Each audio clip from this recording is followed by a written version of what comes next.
Good evening, everyone, or good day or good morning, whatever time of day you're watching this video.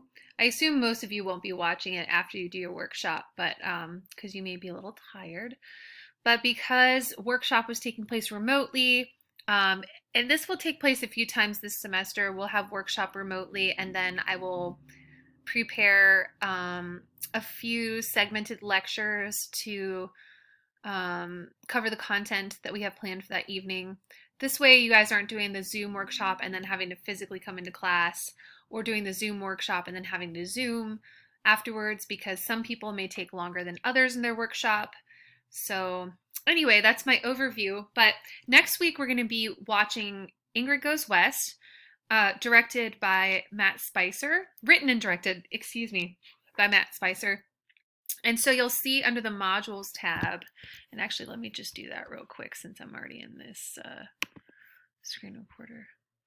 Under the modules tab here, you will see, we're going to read this evening, or in this lecture, but Ingrid Goes West, there's a PDF and a final PDF.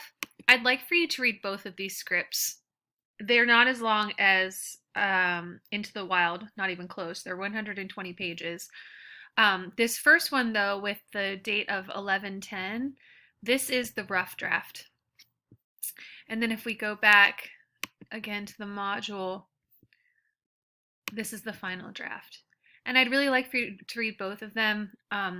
It's not so much a spoiler necessarily, because I know a lot of people like to watch the film first before they read, but we're going to be having a conversation after we watch Ingrid Goes West next Tuesday about the final product of the film, what you see in terms of the revision from the rough draft to the final draft. And we're going to address some of the Q&A, some of the questions that a previous class of mine did with Matt. It's possible for us to send him more questions, but if we have any beyond what that class last year did, they did a pretty good job with their questions. But Matt was really kind to do a Q&A with us long distance. So I'd like for you to read this. It's going to lead us into our discussion of structure of story. It's a pretty, I guess we'll say that Ingrid, and I'm not going to spend too much time on it because we're going to be talking about synopses, beat sheets, and treatments today. But Ingrid is a pretty traditional narrative arc with a 3-act structure, and it's probably one of the more traditional ones that we're going to talk about. But it's also something that we're going to discuss in terms of its use of dialogue, and that'll lead us into a dialogue assignment later on. But for the purposes of next week, if you could read both scripts, which is 221 pages altogether for both scripts, you'll notice the final draft is 101 pages. The rough draft is 120 pages. So clearly he took some things out, some really significant things. And we're going to discuss why did Matt take these things out in your position, your perspective, and how did it make the story better? It's a film that won Best Screenplay at Sundance in 2017, sorry. And so that's just a preview of what what you will need to do for next week is read those scripts. I'm going to be introducing your treatment assignment this evening, and we'll clarify some of that throughout this series of videos, which I'm assuming there will probably be 3 of them. I'm hoping not to make this too long, but to break it up for you so you don't have to listen to 45 minutes of video. But now that we're moving on from the visual storytelling assignment, the visual storytelling assignment is you experimenting with the format of script and screenplay. I want to move us towards story now. And one of the ways that we can really attack story is looking at the ways that we reduce story to its parts. In this kind of backwards way of summary. So once we've written a script, there are several types of summary that we are going to have to consider because they may be requested by producers. They may be part of your pitch, but I have a few bullet points here of the different types of summaries, from shortest to, well, I wouldn't say treatment is the longest. It can be the longest. The outline can be long as well, but from shortest onward. So we had practiced what was kind of like a log line at the beginning of the semester when I asked you guys to describe a favorite film in a sentence with character and action and not telling us who it is. Basically, the gist of a log line is what you would read on, say, IMDb, where it is one sentence and it usually involves your main character or a group of characters and the action or conflict, and you can incorporate things like genre. You can incorporate, whatever you would like. I'm going to give you examples here in a second. Blurb is a little bit longer. It can be, anywhere from like 2 to 5 sentences. A one sheet. There's a lot of different types of one sheets outside of film, but a one sheet is usually kind of, you would see it. It used to be like a poster format, and it would have a log line and then maybe a blurb with imagery.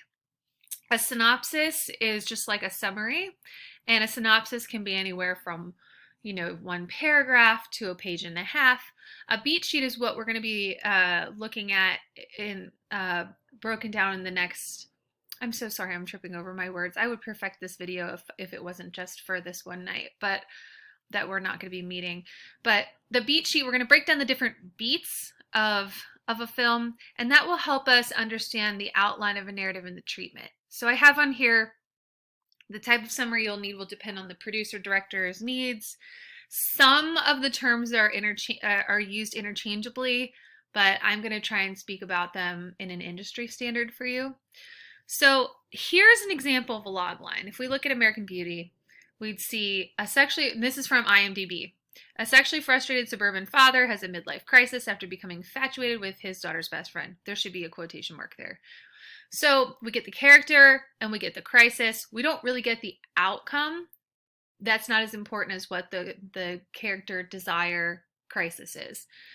Then we get something a little bit longer that's 2 sentences. And this is closer to a blurb. A biting, penetrating, and often humorous take on contemporary life in suburban America, Lester Burnham becomes intrigued by a young girl named Angela, and this fascination sparks him to make some major changes in his life. He relishes these changes, much to the exasperation of his wife, Carolyn. So here you also get a perspective on it, where it's not just an objective telling of here's a character and a conflict. You get a little bit of the style incorporated there. I used to teach this film 4 or 5 years ago when I started teaching screenwriting, because I do think that Alan Ball writes a great script, but because Kevin Spacey is just a hot take right now, which is unfortunate, I don't really show it anymore. But the writing itself of the film is wonderful. And here's another example of a log line for Inception. A thief who steals corporate secrets through use of dream-sharing technology is given the inverse task of planting an idea into the mind of a CEO.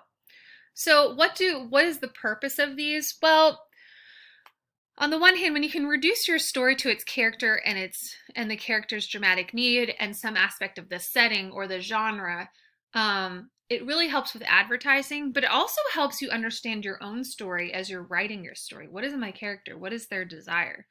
When we talk about pitches later on, there's a lot of different ways to pitch something, but this blurb log line can be incorporated into a pitch too. I'd like to take a look at something that's similar to a one-page synopsis, which is, and this is a little bit shorter of a one page, but it covers the things that a one page would cover. So this is where we would start here. I don't know if you've seen Run Lola Run. We might watch some clips from it. It's a pretty brilliant film in terms of chronology and disrupting chronology and telling a story from, multiple time frames. So we get set in Berlin. The film concentrates its attention on Lola as she tries desperately to find the 100,000 marks needed to save her boyfriend's life. That was before we had euro currency in Germany. The film opens with Manny calling Lola to tell her of his terrible predicament. In flashback, we see the events immediately leading up to the phone call. Manny, the courier for black market car dealer, was supposed to have collected 100,000 marks and then taken it to his boss, Ronnie, who was clearly not a man to let down. However, Lola was late picking Manny up, and so he took the train. The crucial moment is when Manny inadvertently leaves the bag of money on the train, which gets taken by an old tramp. Knowing that without the money he is a dead man, Manny calls Lola, pleading for her help. He explains there's just 20 minutes before he is due to meet Ronnie. Lola promises that she can get the money and will meet Manny at 12 noon. And so the race begins with Lola doing all she can to find the 100,000 marks that will save her boyfriend's life, her life, and their love, right? So here's an example of, and it's probably closer to a synopsis, but synopsis and one page are the one page synopsis. I cannot talk tonight. The one page synopsis goes through the conflict but doesn't break it down into the same amount of detail that these other examples we're going to be looking at do. So you can see that each one is going to serve a different purpose. This would be a kind of good overview for somebody who is not sure how much time they want to invest in reading the script, or someone who's trying to place the film with an advertiser. You know, it gives them a better overview of the details of the conflict than, say, the American Beauty examples that we looked at. So before we get into the other examples, I want to revisit what we kind of touched on last class, is this 3-act structure. If the film takes place in the traditional setting, you're going to be considering your what's to come. We're going to talk about your treatment, which is the big summary, like a detailed summary of the film. Oftentimes looking at it in terms of a 3-act structure is going to be helpful. So from, the beginning to the climax of Act 1, you have approximately 20 pages. The inciting moment is somewhere, around page 10, and this is all called the setup.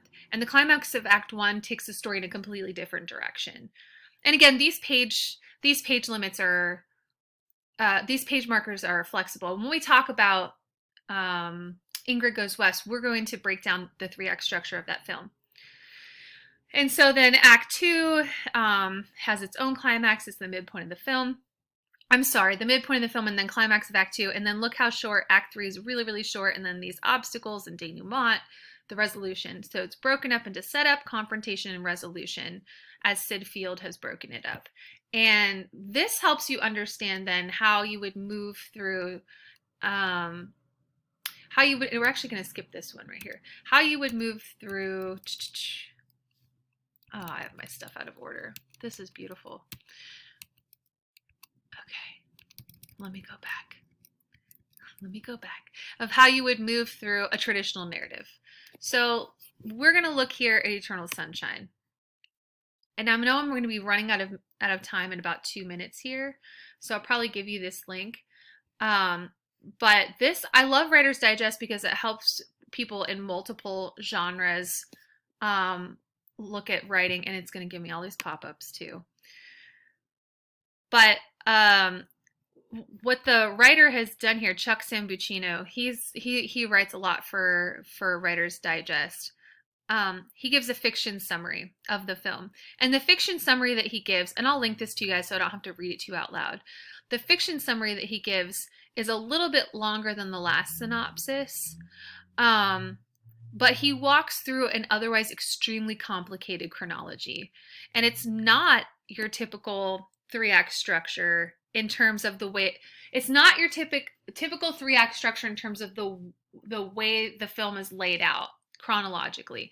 But when you separate the chronology of the film, which we're going to be watching this semester, he does a pretty good job of summing it up. So I'm going to send you guys this link. But what I'm going to do before we move on to the next video is just kind of sum up what we've been talking about here for the last 14 minutes, which is that, as you see me fumble with my buttons here, which is that the logline blurb and the one sheet and the synopsis are all pretty much really compressed versions of telling a story. When we get to production, we have to look at more in-depth tellings of this story. And that's what the beat sheet and outline and treatment are, and that's what I'm going to be covering in the second part of this 3-part video series for you guys. So thank you for hanging in there with me, jumping around. This is the part where this video is going to end, and I'm going to cover beat sheet, outline, and treatment in the other videos.